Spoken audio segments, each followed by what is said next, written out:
Assalamualaikum warahmatullahi wabarakatuh. Perkenalkan, nama saya Gisela Naila Zara. Saya dari Program Studi Pendidikan Guru Sekolah Dasar. Di sini saya akan membacakan surat Al-Kahfi dan juga saya akan menjawab soal-soal yang diberikan untuk memenuhi tugas ulangan akhir semester atau UAS dengan mata kuliah Pendidikan Agama Islam dengan dosen pengepu Bapak Acep Haryudin MPD. Baik, di sini saya akan membacakan surat Al-Kahfi. Baik, sebelumnya saya telah memperkenalkan diri dan di sini saya akan membacakan surat Al-Kahfi. A'udzu billahi minasyaitonir rajim. Bismillahirrahmanirrahim.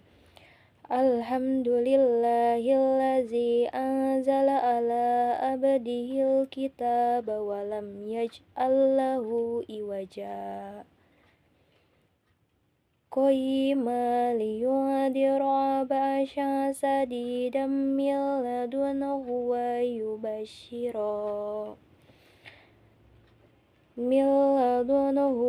yubashshirul mu'minina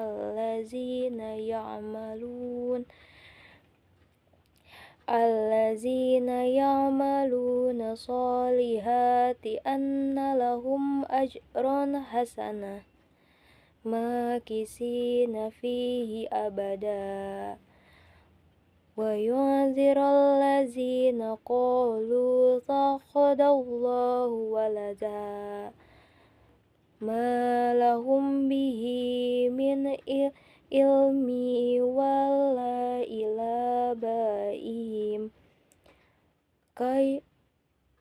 kaburaj kalimatan tahruzu min afwahihim iyaqulunna illa kadhiba fala'allaka bahihun nafsaka ala asyarihim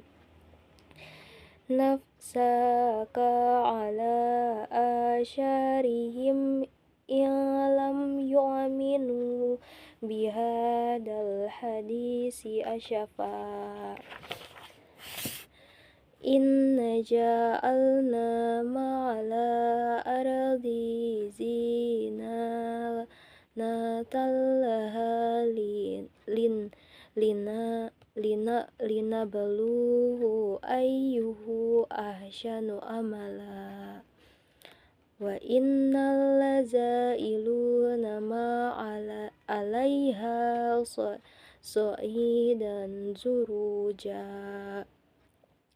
Am hasibta anna ashabal kahfi waraqi kanu min ayatina azaba id awa fityatul ilal kahfi faqalu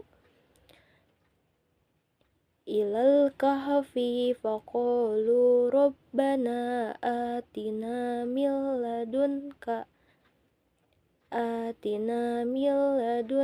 rahmata wa hayyi' lana min amrina rasada.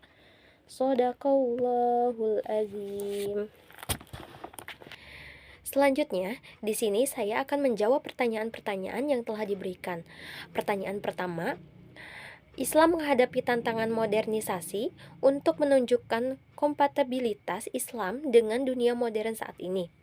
Jawabannya, Islam masih tetap relevan di era modern karena ajarannya bersifat universal.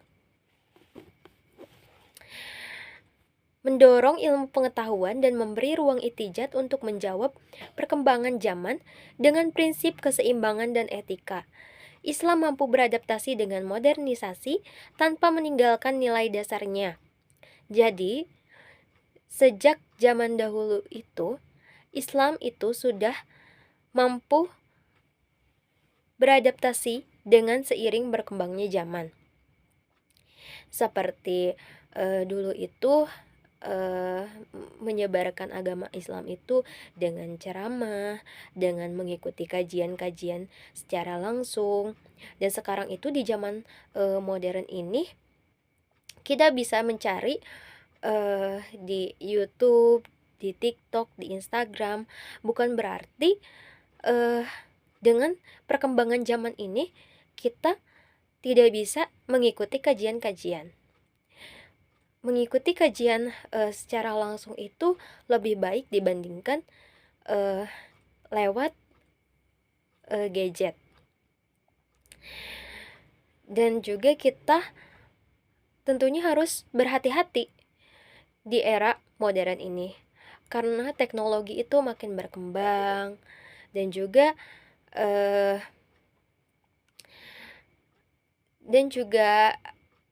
kita tuh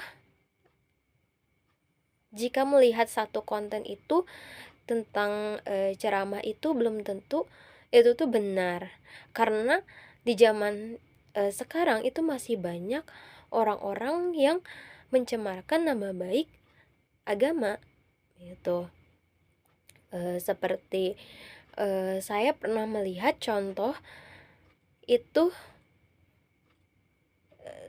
contoh salah satu konten di salah satu stasiun TV, dan dia itu menayangkan orang yang sedang viral dengan tariannya. Di akhir lagu itu ada lagu yang mencantumkan la ilaha illallah,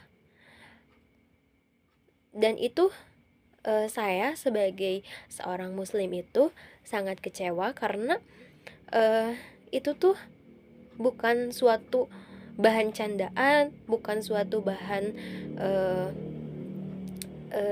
ejekan, dan itu tidak seharusnya ditayangkan. Walaupun itu tidak sengaja, akan tetapi yang menyambungkan lagu tersebut itu tidak seharusnya mencantumkan itu, begitu. Pertanyaan kedua, bagaimana kontribusi Islam dalam pengembangan peradaban dunia yang damai, bersahabat, dan sejahtera lahir dan batin secara bersama-sama?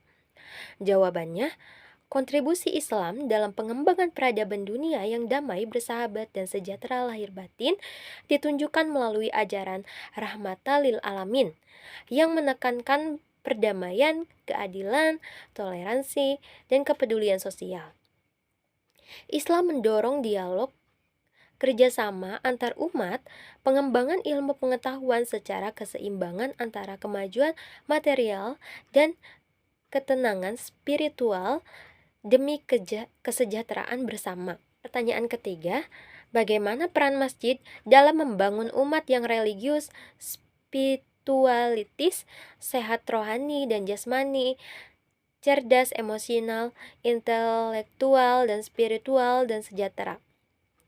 Jawabannya, peran masjid dalam membangun umat yang religius, spiritual, sehat rohani dan jasmani, cerdas, emosional, dan intelektual dan spiritual, serta sejahtera adalah sebagai pusat ibadah, pendidikan, dan sosial. Masjid memindang keimanan dan akhlak melalui ibadah, meningkatkan kecerdasan dan wawasan lewat kajian ilmu, menumbuhkan kepedulian sosial melalui kegiatan kemasyarakatan, serta mendorong kesejahteraan umat dengan program sosial dan ekonomi. Pertanyaan keempat, bagaimana implementasi Islam yang rahmatan lil alamin? Jawabannya, 1. Menjalankan keadilan dan kasih sayang kepada semua makhluk, tidak hanya sesama manusia.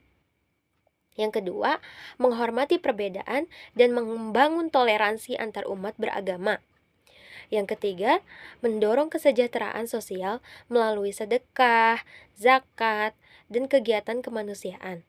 Yang keempat, memelihara lingkungan agar bumi tetap lestari bagi generasi sekarang dan mendatang. Yang kelima, mengutamakan perdamaian dan menyelesaikan konflik dengan cara bijak dan dialog. Pertanyaan kelima, bagaimana konsep pernikahan dalam Islam? Bagaimana Islam memandang pernikahan beda agama? Jawabannya, konsep pernikahan dalam Islam adalah ikatan sah antara laki-laki dan perempuan yang dilandasi agama, akhlak, dan tanggung jawab. Bertujuan membentuk keluarga yang harmonis, sakinah, mawadah, dan warohmah. Pernikahan juga dianggap sebagai ibadah dan sarana melestarikan keturunan, serta membangun masyarakat yang sejahtera. Jadi, bagaimana sih Islam itu memandang pernikahan beda agama? Seorang muslim diperbolehkan menikah dengan wanita ahli kitab, tetapi tidak dianjurkan bagi wanita muslim menikah dengan laki-laki non-muslim. Islam mendorong pernikahan seiman agar keyakinan dan nilai-nilai agama dapat dijaga dalam keluarga. Pertanyaan keenam, bagaimana pendapat saudara tentang ekonomi syariah? Pendapat saya tentang ekonomi syariah adalah bahwa ini merupakan sistem ekonomi yang berbasis nilai-nilai Islam, seperti keadilan, kejujuran, dan larangan riba. Ekonomi syariah mendorong kesejahteraan bersama, mengutamakan keadilan sosial dan mendorong investasi serta perdagangan yang etis dengan prinsip berbagai resiko, zakat, dan larangan spekulasi berlebihan. Ekonomi syariah mampu menciptakan sistem yang stabil, transparan, dan berkelanjutan. Pertanyaan ketujuh, bagaimana konsep pendidik dalam perspektif Islam? Jawabannya, dalam perspektif Islam, pendidik adalah teladan dan pembimbing yang tidak hanya menyampaikan ilmu, tetapi juga menanamkan akhlak, nilai-nilai moral, dan spiritual. Pendidik bertugas membentuk karakter peserta didik agar cerdas, intelektual, emosional, dan spiritual, sekaligus mampu berperan positif dalam masyarakat. Islam menekankan bahwa mendidik adalah ibadah dan tanggung jawab mulia yang berdampak pada kesejahteraan individu dan umat secara keseluruhan. Contohnya, jika kita mengaji, itu kan suka ada guru ngaji, dan juga kalau misalkan kita bersekolah itu kita juga diajarkan untuk belajar pendidikan agama Islam gitu. Sekian dari saya. Wassalamualaikum warahmatullahi wabarakatuh.